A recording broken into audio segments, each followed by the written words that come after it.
¿Quién es Gabriel de las Casas?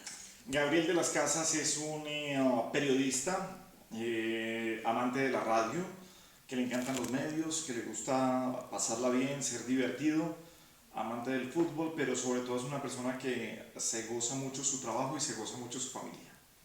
¿Hay alguna frase que identifique a Gabriel de las Casas? Uy, una frase, ¿no? Sabes que no tengo así una frase como una muletilla que use constantemente, pero sí es definir como la personalidad, lo que hago, lo que ha sido mi trabajo en la radio, pues yo creo que es ser divertido. ¿Por qué periodismo y por qué radio? Teniendo en cuenta que mucha gente decía que en realidad la voz no era como tan a lo acostumbrado, a lo que en realidad era como una voz diferente, un tono diferente. La radio, dos preguntas van en la misma. La radio ha cambiado en los últimos años, en los últimos años no me refiero a los últimos 5 o 10 años, sino en los últimos 20 años quizás también. La radio pasó de las grandes voces a las grandes personalidades. Hoy en día no son grandes voces las que lean las noticias, ni con todo lo que tenían los grandes locutores de antes, con esa medida de voz, con esa entonación que se llevaba. ¿Por qué? Porque hoy ya no se leen las noticias, hoy se cuentan las noticias de una manera diferente. Los programas, incluso los noticieros que se tienen, son mucho más relajados, son con muchas más voces e intervienen muchas más voces en la creación de estos noticieros. Antes lo hacían dos, tres locutores, ahora lo hacen periodistas y no locutores. Entonces, que digamos, las grandes voces cambiaron a las grandes personalidades que se reflejan. Y quizás, ¿por qué la radio? Pues porque fue un medio que siempre me gustó. Igual, puede que estuvieran otros medios. Uno cuando está en la universidad y sale a hacer prácticas, las carreras o los sitios en donde uno va a desarrollar su carrera lo escogen más a uno que uno escogerlos a ellos. Es en donde te reciban, en donde te empiecen a pagar, en donde consigas los primeros trabajos. Muchos terminan haciendo o relacionados con especializaciones que ni siquiera habían visto en la universidad. Pero el asunto es que teniendo trabajo y lo que uno espera es ganarse la primera platica, por ahí se va encarrilando.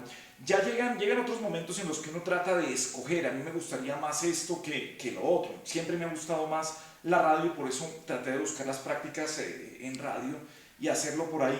Pero yo siempre sí, sigo con esa teoría de que la vida y los trabajos son los que le terminan escogiendo a qué se va a dedicar a uno en la vida.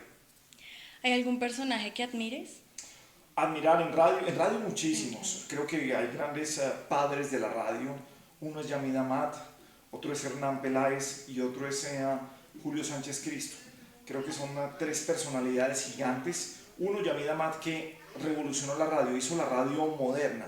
El padre de la radio que hoy hacemos es sin duda alguna Yamid Amat. Eh, uh, Movió la radio, le dio una gran salida internacional, le dio los corresponsales en todo el mundo, las llamadas, hizo el mundo mucho más pequeño, metió el mundo en un micrófono. Y creo que lo de Hernán Peláez es una gran personalidad al aire, con un programa como La Luciérnaga, con todo lo que hizo como historia, y Julio Sánchez Cristo con ese toque del Rey Midas, con ese toque de que vuelve oro, no solamente monetizando las cosas, de que sea muy buen negocio, sino que vuelve oro cualquier entrevista.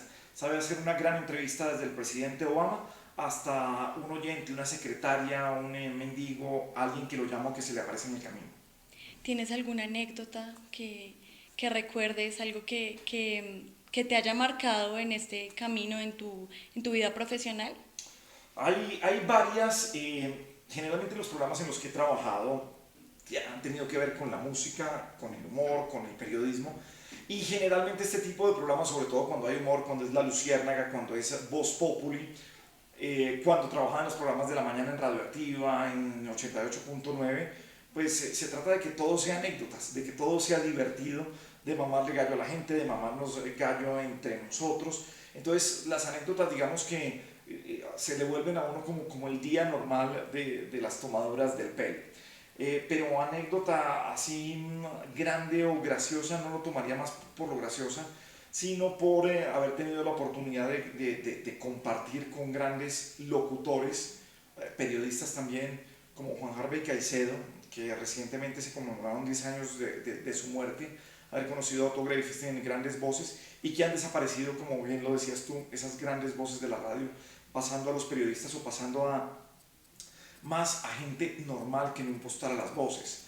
No era que ellos no fueran gente normal, pero el asunto es que ellos tenían otra, o la radio, lo que pedía la gente era otra medida de la voz. Entonces quizás es guardarme esos momentos de haber estado con ellos, y de resto, repito, se le vuelve a uno como normal lo que puede ser anécdota para otro, como los grandes artistas que han pasado por acá, como haber entrevistado a Celia Cruz, a Gloria Estefan, haberlos tenido en una misma entrevista, en una misma situación. Esas anécdotas se vuelven como que parte del trabajo común y corriente. Muchas gracias. No, con mucho gusto.